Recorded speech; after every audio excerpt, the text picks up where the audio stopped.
Love is my decision right here and now. My decision right here and now. Good job. So wonderful. And today's our second core value exploration for compassion. So we're looking at the heart of compassion. And boy, this is a wonderful way to really see how these core values enrich our lives. Now, the team that came together to come up with the definitions and affirmation, individual behaviors and community behaviors, we came up with this definition. Compassion is not merely feeling for another, but feeling as another. A unifying presence that acknowledges the divine essence within all. We address each situation with love and kindness, actively helping others. It's a beautiful definition. And with compassion, it allows us to see how we are going to be with each other, with ourselves, and with our community. Compassion was a foundational idea and principle of our master teacher Jesus, who embodied that compassion in his work. And in Colossians chapter 3, verse 12, it's expressed this way: as God's chosen ones, holy and beloved, clothe yourself with compassion, kindness, and humility. Now, who are God's chosen ones? All of us, because we're all one with God. So clearly, we've been selected, endowed with everything we need to do our work. And is our work from the small mind? No, our work is our spiritual work. As being one together, there's a lot for us to do. And this is saying where those thoughts, those feelings of compassion, of kindness, of humility, of love. That's the heart of compassion. It's identifying that we're one with the very nature of that love.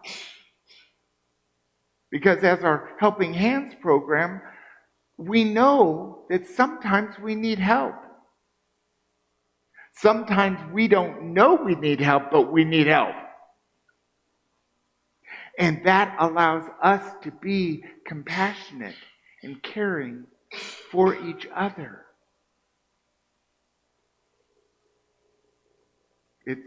It's a good reason to live. So, the individual behavior we came up with was withholding judgment. I act with empathy, love, and kindness. Now, this sounds really good on paper. I'm seldom aware of the judgments just pop up in my mind. Anyone else have that experience? A judgment, a criticism that just, boom! If I could jog that fast, if I could swim that fast. So what this is saying is withholding. We're going to have the judgment. But if it comes up, to not give it the words. Don't put our energy on the judging. Just go, oh, I noticed that. And then change the attitude. Shift the thought. So judgment,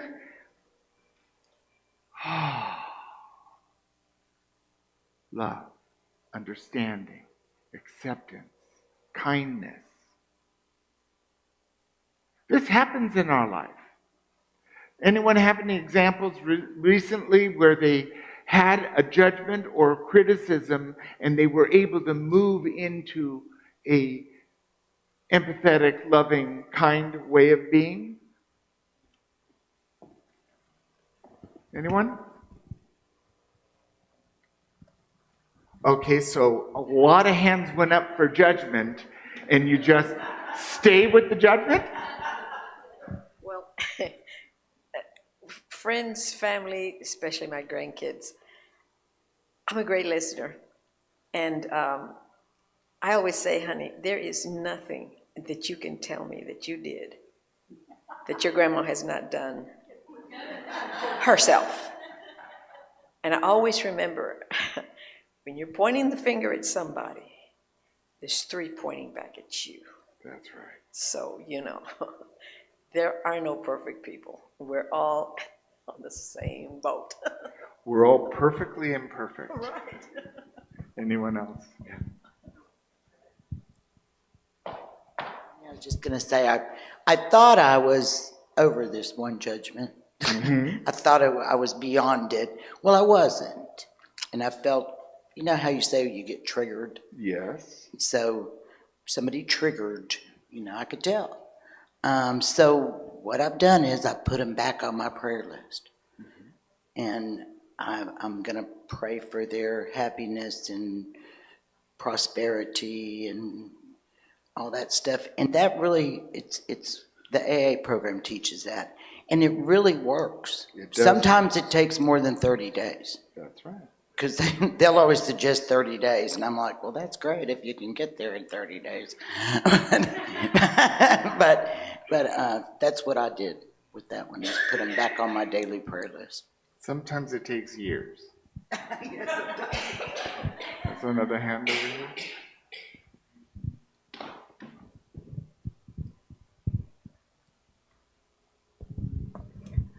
This is one I have to laugh at.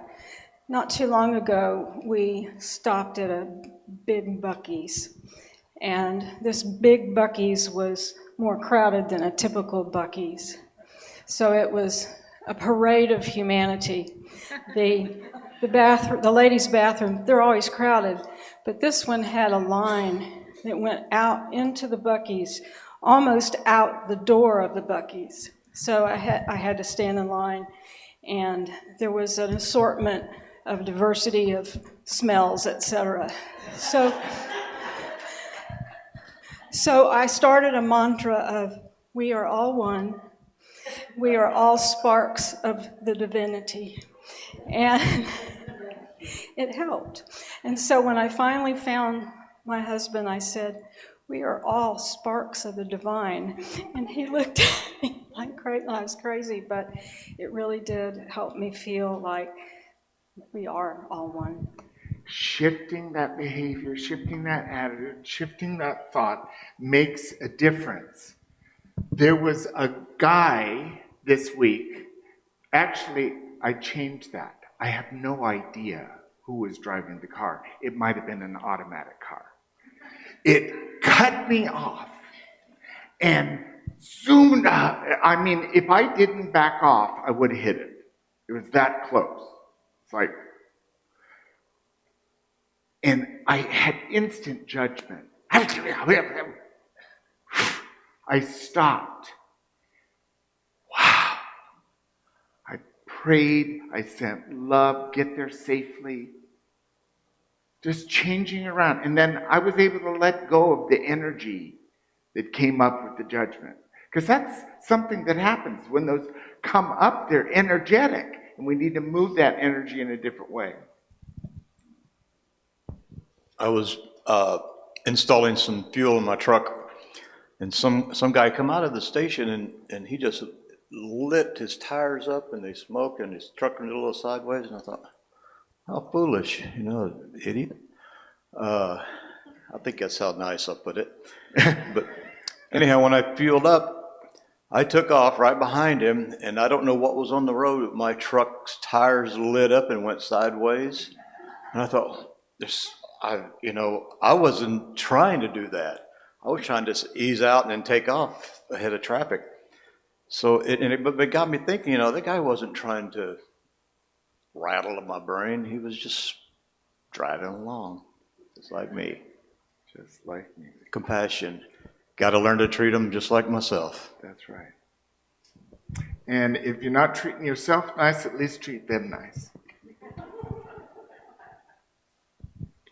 When I when I pass judgment on somebody, and if I take the time to think about it, I realize I'm seeing something in me that I need to change. That's right.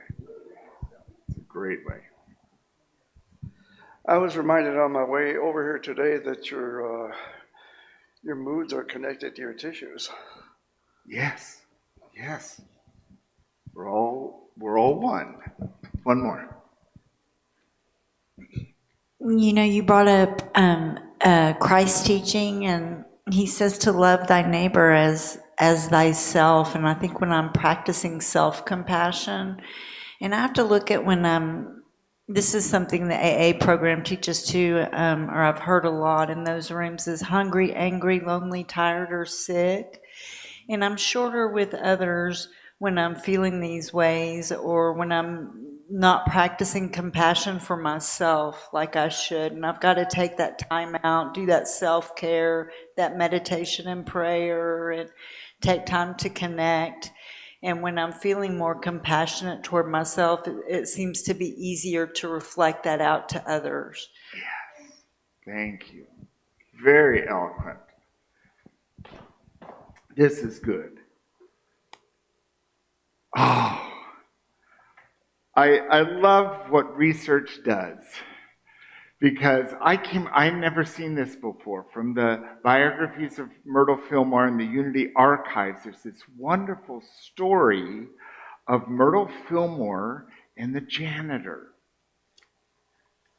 So Myrtle Fillmore is co-founder of Unity. Once encountered a janitor who worked in the building where she taught.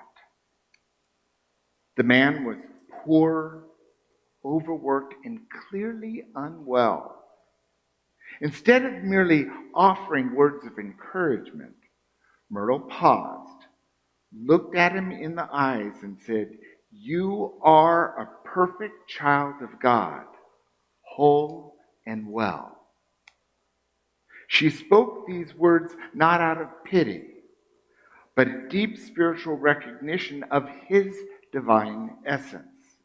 She then followed up by praying with him regularly and encouraging him to see his inner truth.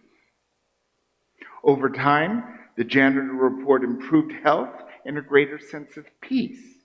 He later shared that it was not just the prayer that had helped him, but the way she saw him, whole, loved, and worthy. And doesn't that make a difference? Doesn't it make a difference to us when people see us whole, well, and worthy? I think the world would be a completely different place if we each looked at each other that way. And isn't that the heart of compassion? Myrtle Fillmore, one of the things she used to say is, when we see with the eyes of Christ, we see only love. So we operate from that viewpoint from our heart space, then we can only discern love, because God is love. So if you're having ideas, thoughts of smallness, shame, projection, criticism, drop into your heart and look at them with the eyes of Christ, and you'll only see love. This can work for people we have a bit of a judgment for. It works with our families. It works with our coworkers. It works with our community. So the third piece of this for compassion is, what are community behaviors? And one thing about this document, it's living. So we can add to these behaviors, as ways of being individually or as a community, if we have new ideas. But this is what we came up with. We provide spiritual and emotional support by listening with kindness and offering care to those in need. Try listening with kindness this week. See how it changes what you hear and where that listening goes. It's like listening with your heart. Listening with kindness means we accept them just as the way they are, with no need for them to be any different, change in any way. And we're just listening with kindness and offering care to those in need. Dr. H. Emily Cady, a wise woman, wrote, "Every person you meet is God in expression. Recognize this and you will feel only love." And the first place to do this is with yourself. To see yourself as God in expression. Okay, God, what are we going to do today? What am I going to do with my hands? What am I going to do with my feet? What am I going to do with my heart today? If we operate from that heart of compassion, then we'll only be able to relate to other people in love. And wouldn't that be a lot easier? A whole lot easier than the other ways we've been trained.